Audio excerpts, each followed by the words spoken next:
What's going on, guys? Necroblade here, and we got, I think, top 8? Top 4. Exactly, top 8. Top 8, yeah. Top 8 deck profile. So what is your name, what did you play, and where are you from? Because I heard you were from somewhere quite far, actually. Yeah, my name is Luca Stöckli, and I'm from Switzerland. And Switzerland. I played Slug. Slug. Yeah. This is going to be interesting. So what was your record? In Swiss, I won 2 games. I made a tie and I lost one. Oh, okay. And so I think I was 12th place or something like that. And how was the mirror? Because there were only 2 Slug players, you and someone else, and you actually had to play the mirror. How was that? In the first round, like, I never played the Slug mirror before, but I decided it's best to just clear his board, and he didn't really play the mirror that well, so I just won 2-0. Okay. But I think he almost ended up in top 16 as well. It was really close for him, and yeah, I think the deck's it's great, and it's a lot of fun for me. But it's not fun for the other player. Yeah, usually everybody in the room just hates you. Yeah, but there's worse. Like there's reanimation, Shenron or whatever. So it's okay. Yeah. All right, let's get into it. All right. 4 of the main boy. So yeah, wings. You just play him. I heard that people were playing like 2 of this card. So how good is this card actually? I never heard of anybody. I'm just joking around. Less than 4, man. It's like. It's the bread and butter of the deck. Yeah, exactly. Like you when you have this card, you are in such a big advantage because like other decks play objection, you just play this on your first turn and you're settled for the rest of the game. Like, how many times did you open the deck, the card? The card. Actually, I didn't open it that much. I didn't even win the dice roll that often. Oh, like okay. I went second a lot. But against certain decks like Shanchita, you don't really mind if you go second, and you don't really mind if you don't have this. Oh, okay. Yeah. Then 3 of the return to form, is it called? Yeah. Only 3. I'm surprised. Yeah, because like the thing with this is I ran a simulate. And oh, okay, yeah. Usually you play him to get this, and with a simulate it's like for consistency reasons and such. But I used a calculator online that counts out probabilities and like difference between when you play this 3 times and 4 of the simulate. Mm-hmm. The difference between the probability that you have this if you don't have this is like it's like about 2.4% or such. Okay. And I think the Slug as it is I don't like that card that much. Okay. Usually it's just like combo fodder or for the activate main of the leader that you can discard 1 and your opponent pitches 1 as well. All right. Yeah.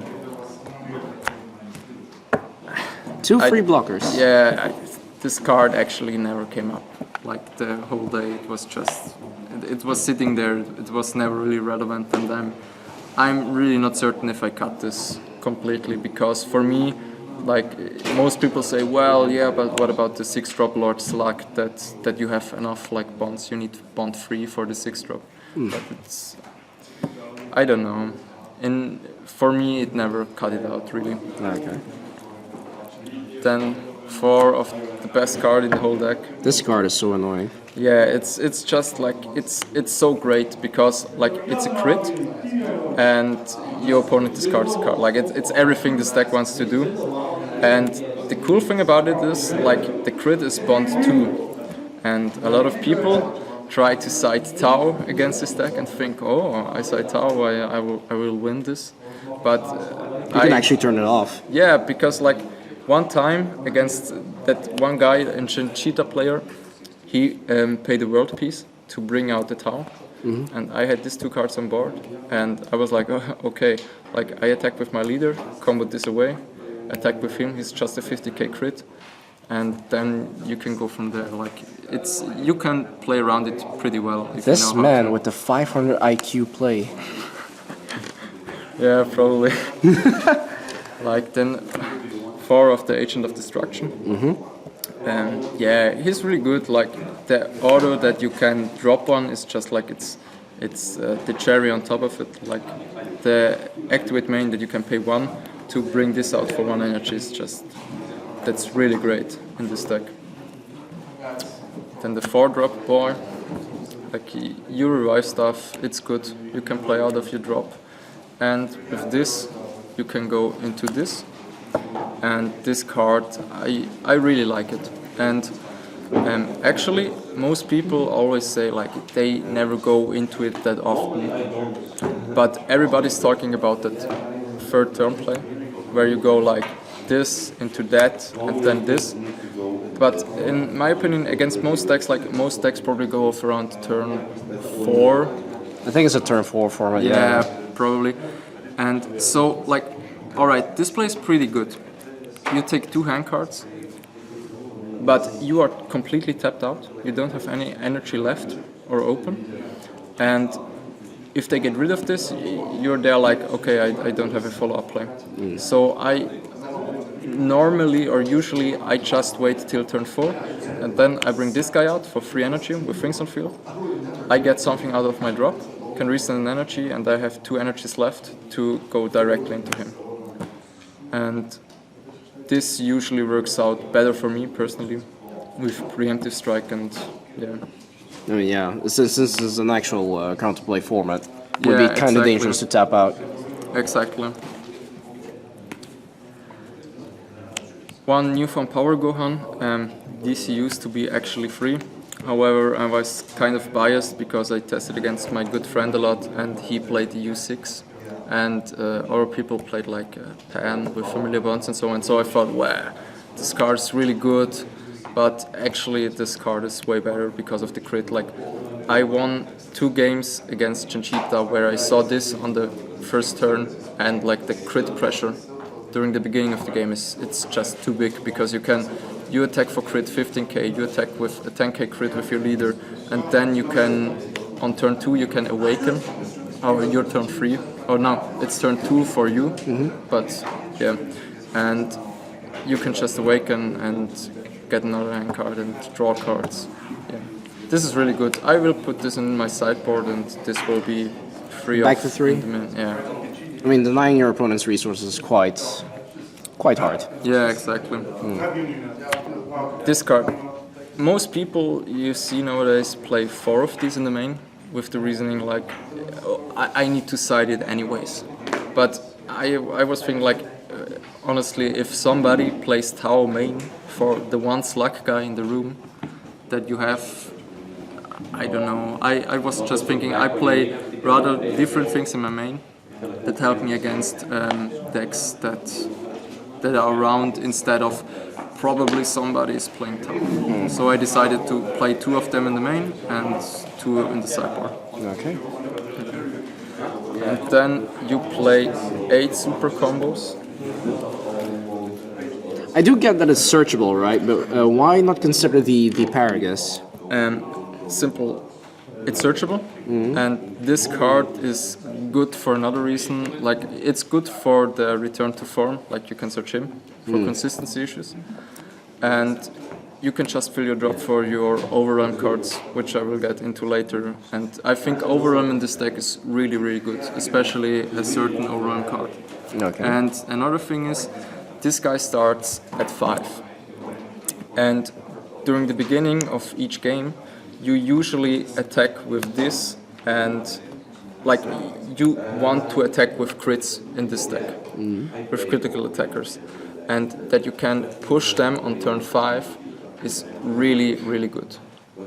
For instance, against Chanchita, or yeah, it's really good to attack with crits that can be pushed to like 20,000, 25 in turn 5.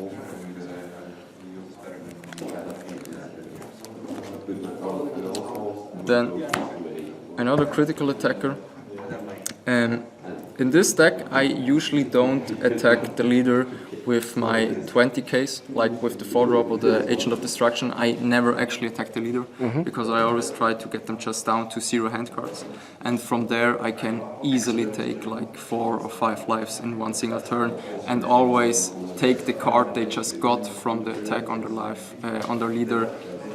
For instance, with like the activate main of the leader, or the the Anguilla, or the next card I'm playing is Tova. I think this card's so good. Like, it's free, overrun free, and with Assimilate you never have this card in your hand and can't play it, because you will always have possibilities to get free cards in your drop. And if you bring her out, you rip a card out of your opponent's hand, and you push your leader by 5,000. And again, I'm attacking usually with critical attackers, so it's great. Yeah. Then I played the 5-drop Foom. It actually won me a game today against the one Chichita player, that he was on 2 lives and he wasn't expecting this, and I put it out and comboed him, and it just won me the game. And it's also good, like, spot removal in general is pretty Would you consider playing more of these? Probably not in the main deck, because usually against most matchups it's pretty lackluster. Like, it's good if you have it, but if you have 2, sometimes it clocks. I play another one in the side for certain matchups, and there's that. This card is just insane. You can't play an ultimate in this deck because of obvious reasons. You don't have one that's fitting, but you can play this, and this can really win you games on its own. You can play around Tau with it, and you can just go for an OTK. Like, you can pump out 3 to 4 cards in one turn, and the next turn you drop this and just. I think this almost guarantees like 3 damage. For yeah, sure. exactly. And it rips cards out of hands. Then your life negates. I play overrun, therefore these aren't always life. But against certain matchups, like for instance Kitku, it's better not to play the overrun and rely on this card to kill his board. And the sacrifice is just the life negate you can play all the time. It's always free, so. Yeah. And the preemptive strike, in most cases, in order to do cool stuff with Slug, you need to tap out completely. So usually this card is pretty dead in your hand, unless you have it and you really think your turn through, so that you at the end of the turn have 2 energies left in order to play this. Yeah. And that's the deck. You want to see the side deck as well? Yeah. Side deck would be okay. You know, 2 of these against anything that's aggro. 1 of these against the mirror match, which actually came up today. I'm actually surprised. Yeah, me too. But it's, yeah, I think I didn't even have it like when I had the mirror match, and yeah, it was just there. It wasn't really relevant. Another spot removal against Janemba. Didn't play a single Janemba today. Really unfortunate, because Slug has a really good time against Janemba. Any form of it, like, they need their hand for counterplays, and if you can rip their hand apart, they are really in trouble. And this was just like to seal the deal. Then 2 more preemptive strike, and this was mainly in here because I didn't get Mutaitos before the event. And so my thought process was, like, against Tom, Slug has a really hard time, because they don't mind if you take their cards in general, because they can just ram or like swap up their pieces and drop victory strike and win. Especially if they're playing like the World Martial Arts engine. Exactly, and so this was in there for the, I think Path to Greatness is the free drop, right? Yeah. Yeah, it was for this, and also against Tova or like Pan when they play their chain attack drunks. Yeah. Yeah, it was just for certain matchups where it comes in really handy. There are 2 double shots, like 4. I sided this in every game because I was expecting Tau, and it's just nice to have. And this was against like any baby shenanigans or something like that, that just pumps out beat sticks turn 2 free, so you can just get rid of them for 1 energy. This card, I played 3 Shenron Gogeta today, and this card's just like this card is so good against the deck. This card is mental. Yeah, and it just like it evens out the matchup pretty well.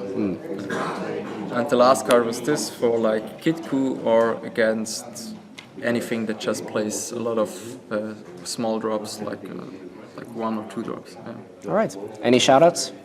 Yeah, shout out to Sachiki's Kingdom in Switzerland. That's the store where I usually play. And yeah, he's a really great guy. And yeah, he also wanted to give me the Mutaitus, but unfortunately with like post services weren't that efficient, and so I didn't get them before the event. But shout out to him and to my best friend over there. Where is he? Where is he? Here. Hi there! A big shout out to you. Thank you. Yeah, he's my main testing partner, and he's the guy that brought me into Dragon Ball. Because Alright. actually this is my first big tournament. Well, it was nice to have you. Thanks for letting me take the deck profile, and we hope to see more of you. Yeah, alright.